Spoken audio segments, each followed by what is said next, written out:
Merci à l'équipe qui nous a conduits dans ce temps de louange. Je vais poursuivre donc avec le message et ce que Dieu m'a inspiré ce matin sur ce thème particulier d'aujourd'hui, un thème qui m'a été imposé finalement, puisqu'on est le dimanche de Pentecôte. Je n'ai pas pris Noël parce que je trouvais que ça n'allait pas. Donc voilà, Pentecôte. Et j'ai intitulé mon message « Monte à l'arrière de la moto ». Un titre, c'est la deuxième diapo. Voilà, c'est calé. « Monte à l'arrière de la moto ». Un titre qui vous surprend peut-être pour un dimanche de Pentecôte. Je vois qu'il y a quelques motards dans la salle. On en parlera un petit peu plus dans la suite du message. Mais d'abord, pour introduire ce que je vous propose de faire, c'est de revenir en arrière, 50 jours en arrière. 50 jours en arrière avant ce dimanche, c'était Pâques. Et pour le culte de Pâques, Emmanuel Gérardin a dit des choses qui sont indispensables de croire et de s'approprier avant d'aller plus loin. Bien entendu, à Pâques, Emmanuel nous a parlé de la croix, et il a insisté sur le fait que le sens de la croix ne s'arrête pas à la croix, mais la croix est le point de départ. Et c'est là que nos péchés sont pardonnés, mais ça ne s'arrête pas là. En 1 Corinthiens 15, versets 12 à 14, on peut lire « Si l'on prêche que Christ est ressuscité, comment quelques-uns parmi vous peuvent-ils dire qu'il n'y a pas de résurrection des morts? Et s'il n'y a pas de résurrection des morts, Christ non plus n'est pas ressuscité. Et si Christ n'est pas ressuscité, alors notre prédication est vide et notre foi aussi. » Et comme le disait Emmanuel, c'était le jour de Pâques donc, alors si c'est cela, je m'arrête là, puis c'est fini. Bon dimanche à chacun, puisqu'il n'y a pas d'autre espérance, Christ est mort. Mais il y a des témoins, et dans 1 Corinthiens 15, le verset 20, nous dit « Mais en réalité, Christ est ressuscité, précédant ceux qui sont morts. » En fait, Jésus est réellement ressuscité. Donc, on peut aller plus loin ce matin.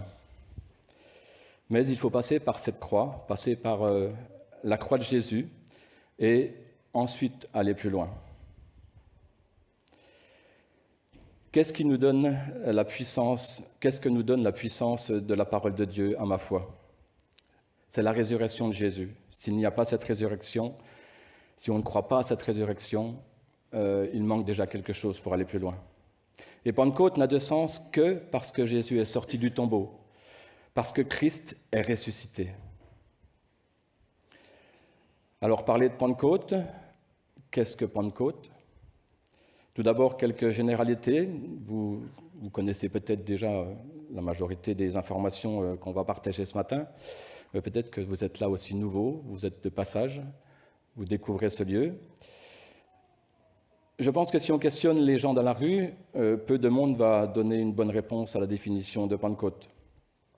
On pourra sûrement entendre majoritairement que c'est un week-end prolongé, qu'il y a un jour férié, et je ne sais pas si on aura plus d'explications que ça. La Pentecôte, depuis toujours pour les Juifs, est une fête qui est dédiée aux prémices des moissons. Elle avait lieu 50 jours après Pâques, et on l'appelait aussi fête des semaines.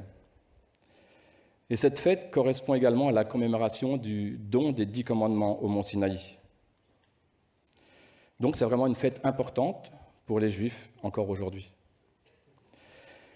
Et dans le Nouveau Testament, c'est à ce moment-là que les disciples, dans le livre des Actes, vivent la Pentecôte avec le don du Saint-Esprit. Jésus avait annoncé qu'après sa mort, il enverrait sur les disciples une puissance spéciale, le Saint-Esprit. C'est donc à ce moment-là que cette fête sera appelée la Pentecôte.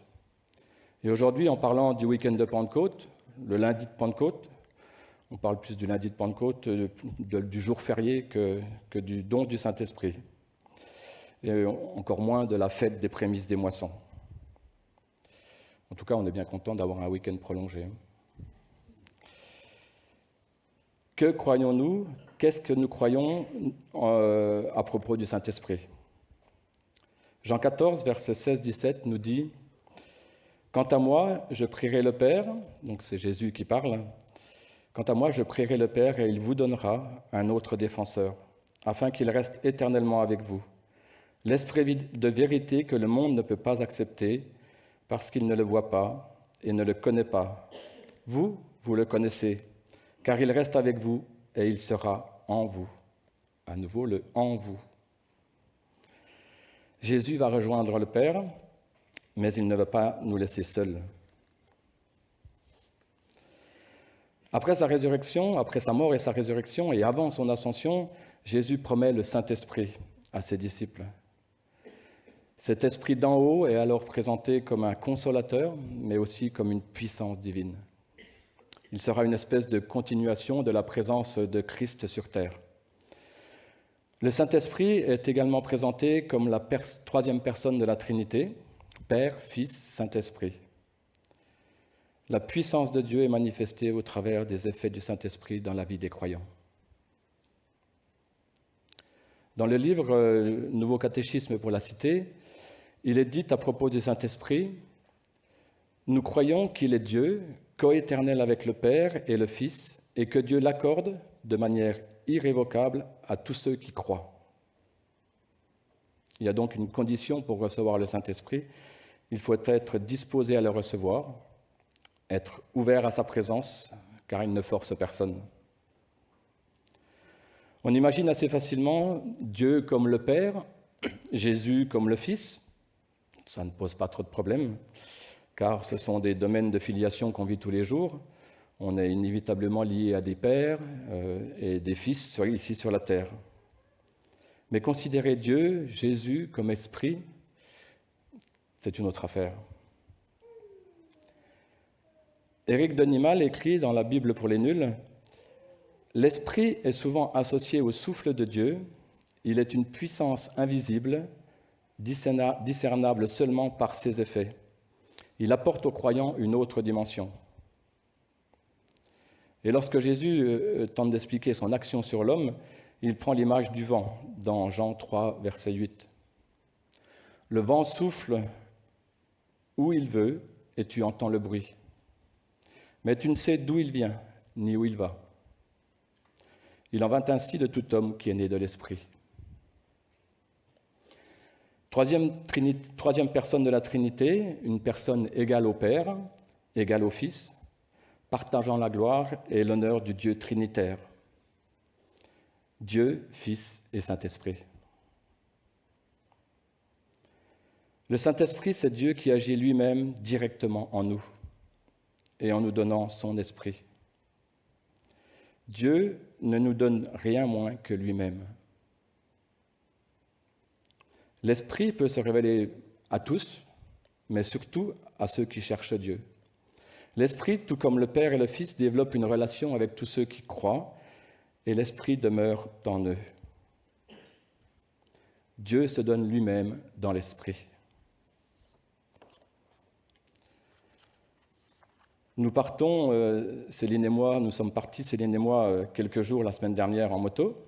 On était dans les Alpes. Donc c'est moi qui conduis. C'est moi qui ai le permis, donc c'est moi qui conduis. Et Céline est toujours derrière. Elle est assise en passagère. D'où le titre de mon message, « Monte à l'arrière de la moto ». Je vous en dirai un petit peu plus tout à l'heure. C'est en parcourant le livre d'Esther qu'on va faire le lien avec cette expression « monte à l'arrière de la moto ». Pour aller plus loin, nous allons lire quelques extraits du livre d'Esther.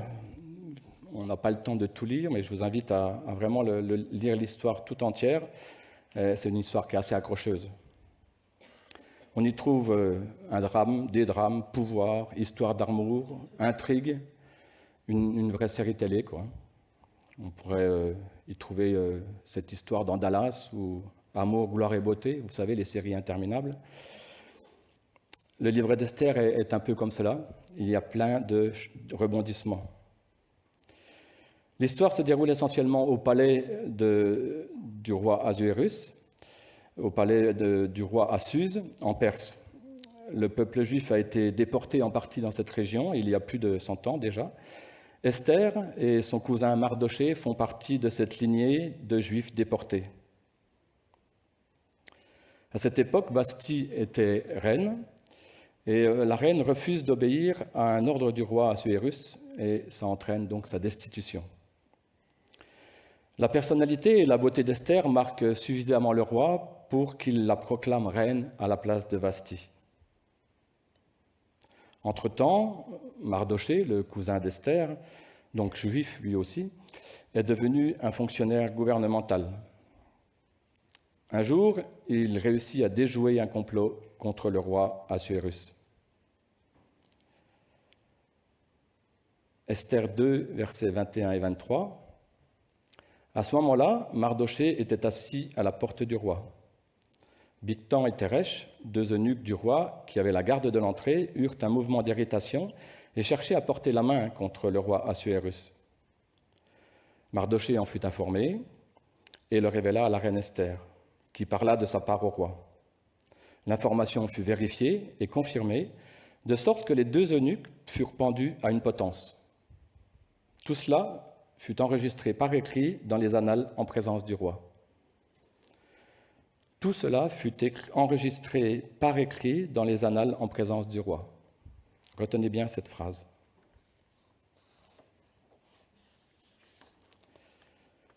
Aman, homme ambitieux, est nommé aux plus hautes fonctions de l'Empire après le roi et devient une telle personnalité qu'il était coutume de s'incliner devant lui. Mardochée, lui, n'est pas disposé à se prosterner devant un homme tel qu'Aman. Aman fou furieux, il réussit à faire publier un édit du roi signifiant que dans 11 mois, le mois d'Adar du calendrier des Juifs, donc dans 11 mois, c'est une date qu'il avait fait tirer au sort, donc après ces 11 mois, il fallait exterminer et supprimer tous les Juifs. Esther 3, 10, 11, le roi retira l'anneau de sa main et le donna à Aman, fils d'Amadéda, l'Agagite, qui était adversaire des Juifs, et il lui dit « L'argent et ce peuple sont à ta disposition, fais-en ce que tu voudras. » Aman prépare alors un message fracassant. Des lettres furent envoyées par l'intermédiaire de coursiers dans toutes les provinces du roi. Elles disaient qu'il fallait en un seul jour, le 13e du 12e mois, c'est-à-dire le mois d'Adar, exterminer, massacrer et supprimer tous les Juifs, jeunes et vieux, petits-enfants et femmes, procéder au pillage de leurs biens. Une copie du document devait être donnée avec force de loi à chaque province et être communiquée à tous les peuples afin qu'ils soient prêts pour ce jour-là. Je n'explique pas l'ambiance au palais. Mardochée téléphone à Esther. Oui, c'était urgent, donc il a pris le téléphone. Enfin, il contacte rapidement Esther, mais Esther a peur d'intervenir auprès du roi, car on n'est pas dans le protocole habituel. On ne se présente pas devant le roi si on n'y a pas été invité. Mardochée lui fait savoir qu'il ne faut pas qu'elle s'imagine sauver sa peau, elle est juive, et quand ça se va savoir, elle sera exterminée elle aussi. Donc pour Mardochée, ce serait bien qu'elle se bouge et qu'elle parle au roi. Esther se ressaisit, décide de jeûner avant d'aller voir le roi. Et verset 15, elle en conclut « J'irai parler au roi, et si je dois mourir, je mourrai. »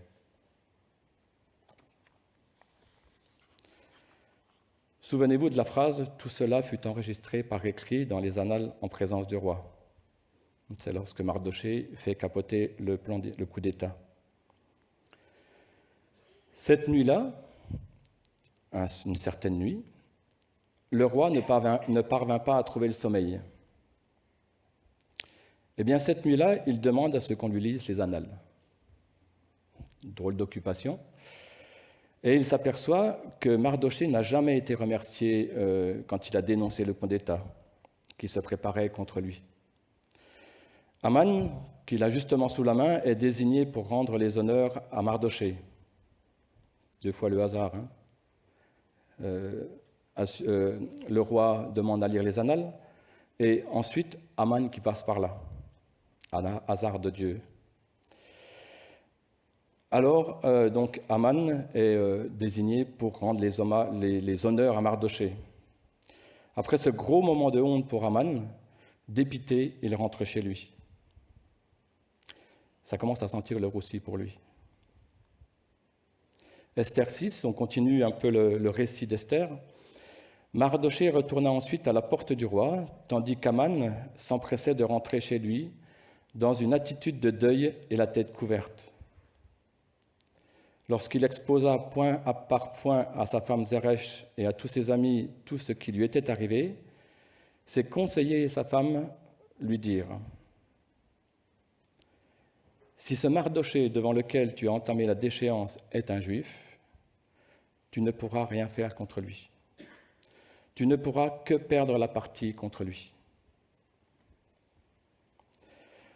Le roi et Aman se rendirent au banquet donné chez la reine Esther. Ce second jour, de nouveau, le roi dit à Esther pendant qu'on buvait le vin : « Quel est l'objet de ta demande ? Et il te sera accordé. Que désires-tu ? Même si tu réclames la moitié du royaume, tu l'obtiendras. » La reine Esther répondit : « Si j'ai trouvé grâce à tes yeux, roi, et si tu le juges bon, accorde-moi la vie sauve. Voilà ma demande. Et sauve mon peuple. Voilà mon désir. En effet, nous avons été vendus, mon peuple et moi, pour être exterminés, massacrés, supprimés. Si encore nous avions été vendus pour devenir des esclaves et des servantes, j'aurais gardé le silence, mais l'adversaire ne saurait compenser le préjudice ainsi causé au roi. » Prenant la parole, le roi Assuérus demanda à la reine Esther : « Qui est-il et où est-il, celui qui a projeté d'agir de cette manière ?»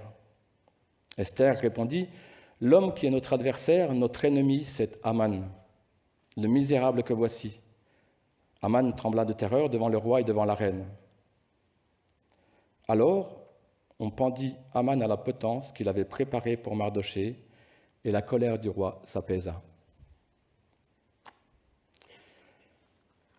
L'édit du roi est finalement contré par un autre édit favorable aux Juifs, et le peuple, du coup, est sauvé.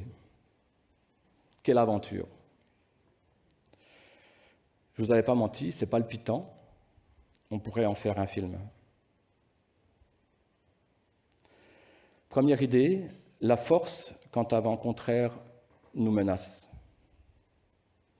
On trouve dans la Bible énormément de situations dans lesquelles Dieu lui-même, Jésus ou encore l'Esprit font le show. L'histoire de Mardochée et d'Esther en est une qui me plaît beaucoup.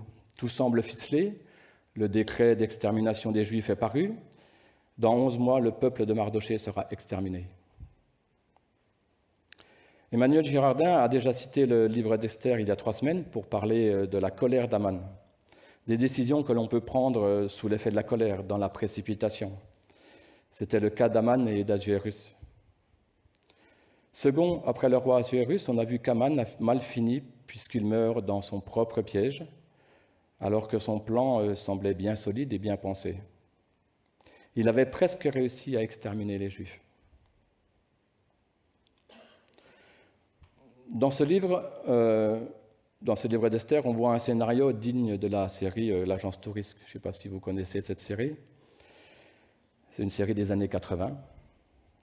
Peut-être que ce matin, il y a quand même des jeunes. Les jeunes, je ne sais pas si vous connaissez. C'est plus pour les années 80, vous voyez. L'Agence Touriste, c'est une série dans laquelle le personnage principal et son équipe élaborent à chaque épisode un plan pour sortir des problèmes, dans lesquels ils sont empêtrés. Et dans chaque épisode, il y a toujours cette phrase qui termine l'épisode, en fin de compte. Et voilà, cette phrase dit « J'adore quand un plan se déroule sans accroc ». Et si vous connaissez un peu la série, vous savez bien, en fait, qu'il y avait plein d'accrocs finalement. Et il y a bien eu plein de péripéties, plein d'imprévus. Pour l'histoire relatée dans le livre d'Esther, c'est la même chose. Quand on avance dans la lecture, on ne voit pas vraiment ce qui pourrait faire changer l'issue. Aman, le méchant, a un plan qui semble infaillible, pourtant Dieu en a un autre.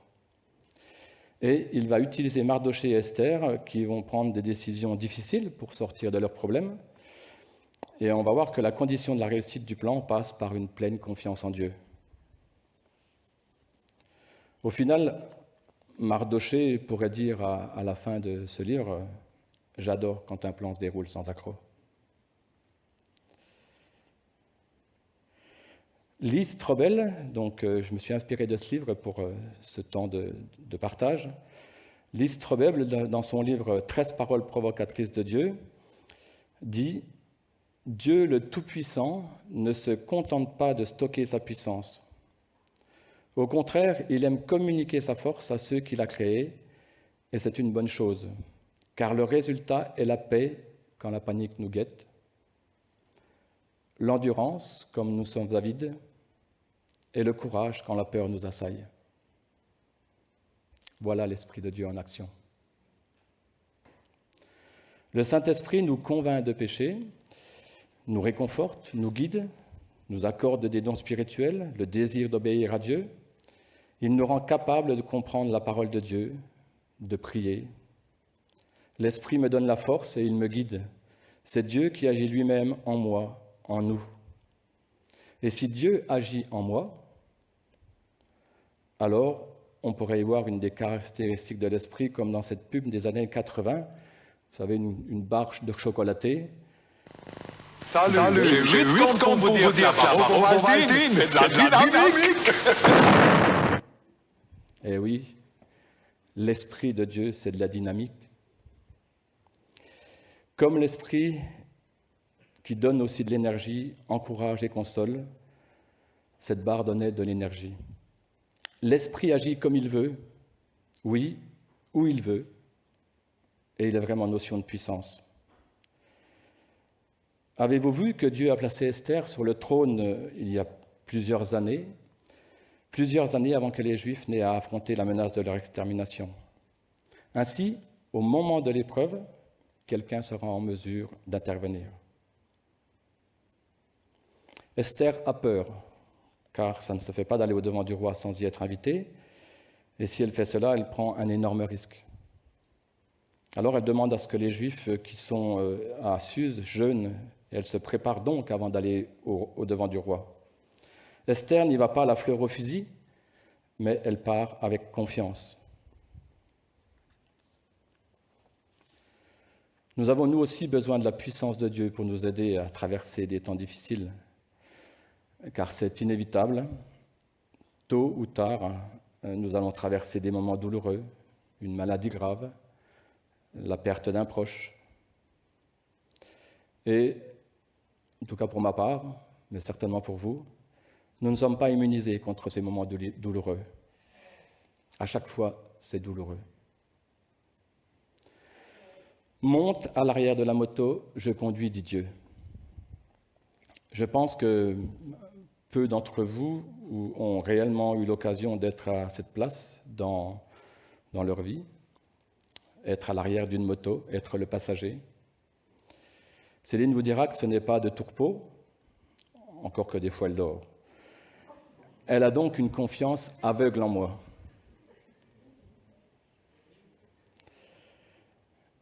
Si en étant à l'arrière, Céline décide de ne pas se pencher dans la même direction que moi dans les virages, j'aurai beaucoup de mal à piloter la moto. Elle doit me faire confiance en permanence. Ce n'est pas pour autant que tout est rose en étant à l'arrière de la moto. Certaines routes peuvent être plus ou moins escarpées, comme le mont Vermier dans les Alpes la semaine dernière, où il y a une succession de virages très serrés. On ne passe pas à la deuxième, c'est première, deuxième, on ne passe pas à la troisième, on y va vraiment gentiment. Il faut croiser personne, ou alors c'est compliqué, mais ça se fait. Et en moto, on aime bien. Mais à l'arrière, c'est plus compliqué. Les sensations ne sont pas les mêmes si on conduit ou si on est passager, mais le passager doit faire confiance au pilote. Vous pourrez poser la question à Céline à la fin du culte concernant cette route de montagne. Et en plus, quand je suis arrivé en haut, je pensais faire un grand parcours, et puis je me suis dit, on va la redescendre. Donc, moi, j'aime bien voir dans les deux sens. C'est d'autres sensations quand on monte ou quand on descend. C'est aussi parfois comme cela dans nos vies avec Dieu. Ça peut être très sinueux, et Dieu agit et conduit les choses par son esprit. Et tout cela se fait pour le bien de ceux qu'il aime. Ça ne veut pas dire qu'il n'y aura pas de problème dans nos vies, mais laissons Dieu aux commandes. Qui n'a pas besoin d'une telle puissance dans sa vie? Qui ne voudrait pas bénéficier de cette offre généreuse de Dieu de nous donner sa force?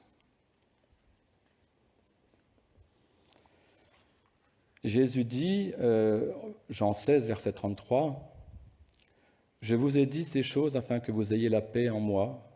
Vous aurez des tribulations dans le monde, mais prenez courage, j'ai vaincu le monde. » Il exprimait ainsi clairement le fait que nous vivons dans un monde qui est déformé, corrompu par le péché, et que nous devons en subir les conséquences tant que nous vivrons sur cette terre. Mais dans ce verset, Jésus nous offre aussi l'espoir. Il nous dit que nous pouvons recevoir les deux choses dont nous avons le plus besoin quand un vent contraire menace de nous faire chavirer: la paix et le courage. Dieu nous donne la force de traverser l'épreuve que nous pensions insurmontable et insupportable. Encore un extrait du livre de Lee Strobel.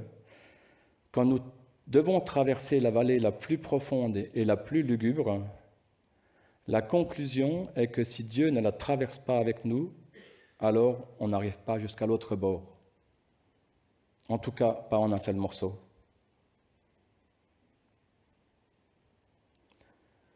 Revenons à l'histoire d'Esther.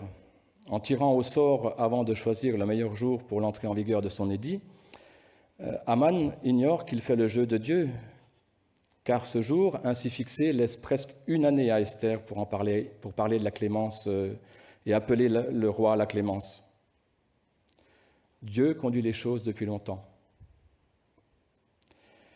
Comme le décret est valable dans tout l'Empire perse, il concerne aussi tous les Juifs sur le territoire d'Israël.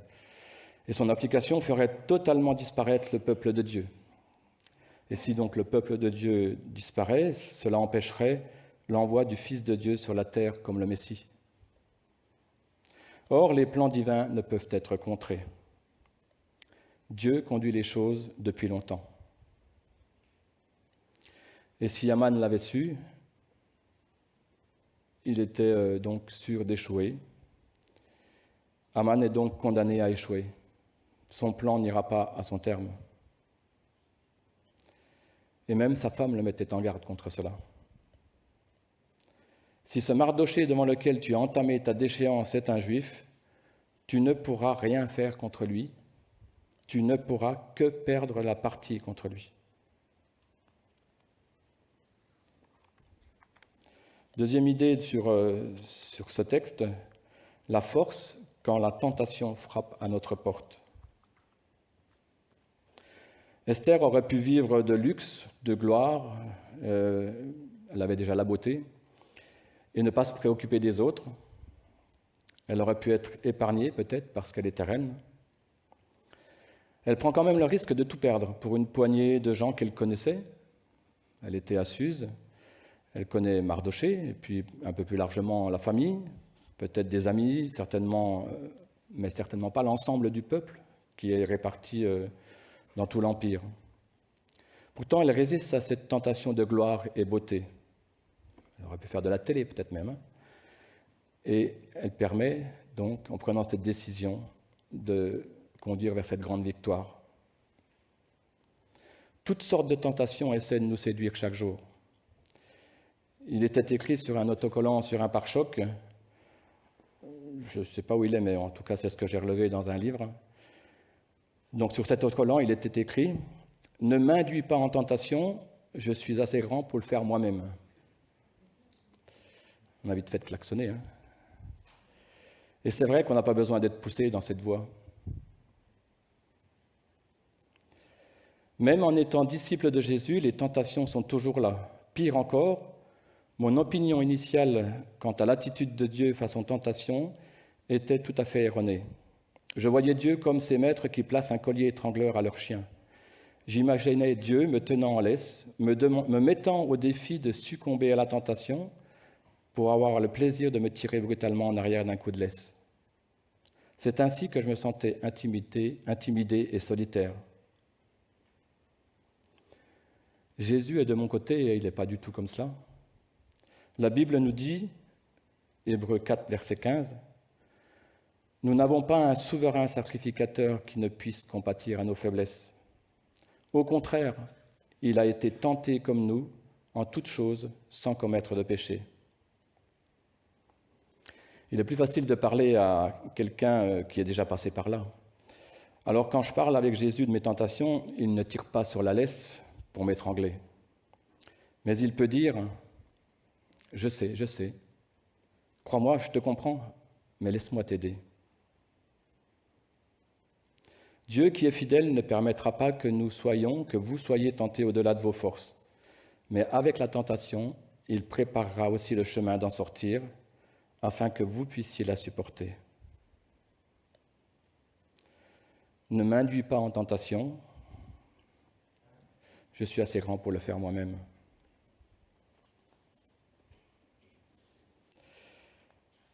C'est très tentant d'aller vite en moto, mais même sans aller très vite, ça souffle. On n'a pas de carrosserie, à part le casque puis la visière. Mais on a devant la moto un pare-brise, comme un pare-brise, donc ça s'appelle une bulle, et je peux la monter ou la descendre. Moi, en tant que pilote, dans les deux cas, je suis assez bien protégé, mais à l'arrière de la moto, ça souffle. Et si la bulle est en position basse, donc quelques centimètres plus basse, eh bien ça souffle plus. Et si je ne prends pas le temps de faire ce réglage, alors c'est plus ou moins confortable derrière. Et je l'entends dans les oreilles, puisqu'on est relié par radio.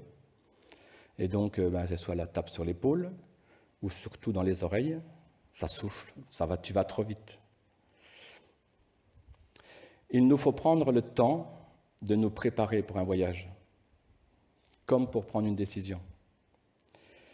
Et si je suis parti un peu trop vite, peut-être que je dois m'arrêter pour faire ces réglages.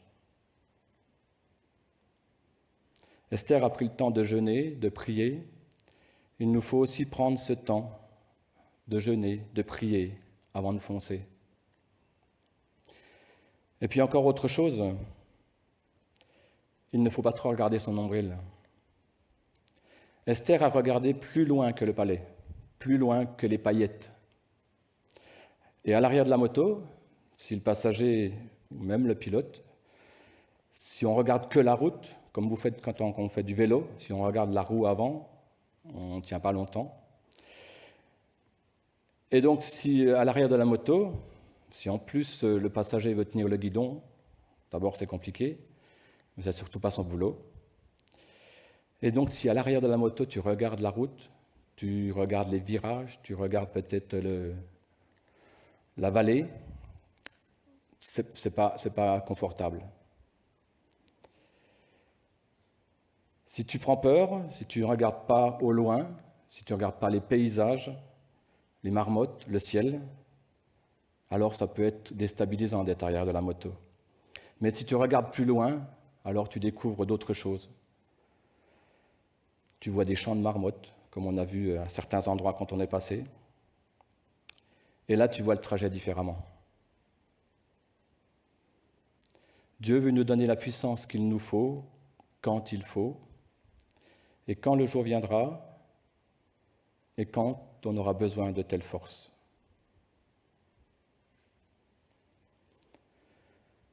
Pour terminer,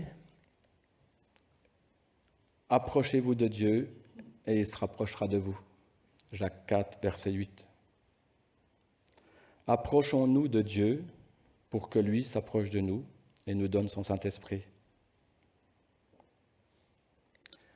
Le Saint-Esprit nous dirigera alors et il sera avec nous pour marcher avec nous ou être avec nous sur la moto, avec nous dans ma voiture, dans ma famille, au boulot.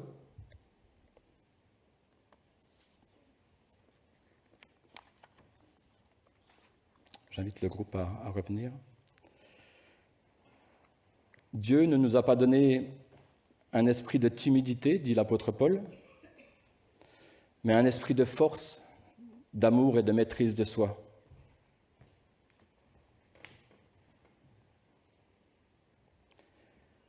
Qui n'a pas besoin d'une telle puissance dans sa vie? Qui ne voudrait pas bénéficier de la force surnaturelle de Dieu?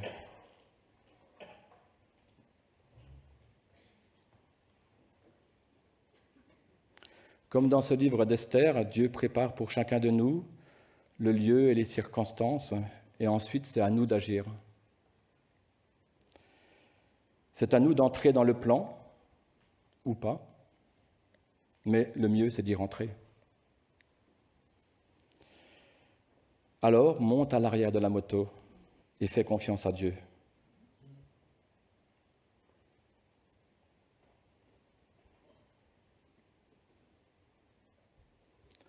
En toi, je sais qui je suis.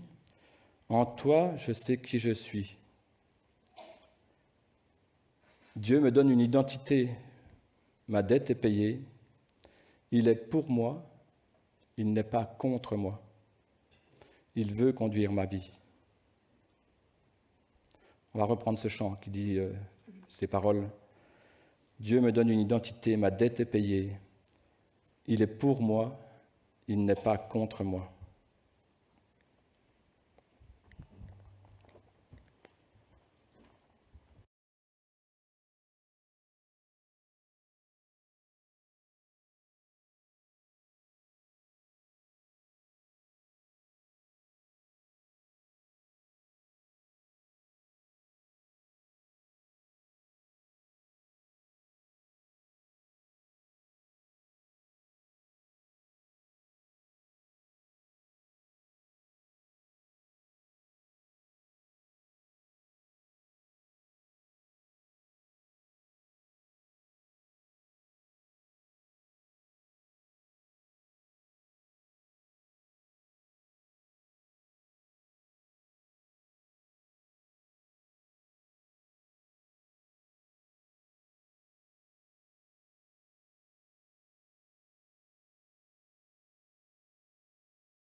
Je suis enfant de Dieu, ma dette est payée. Alors, puisqu'il est vivant pour toujours, cette espérance ne trompe pas parce que l'amour de Dieu est déversé dans notre cœur par le Saint-Esprit qui nous a été donné.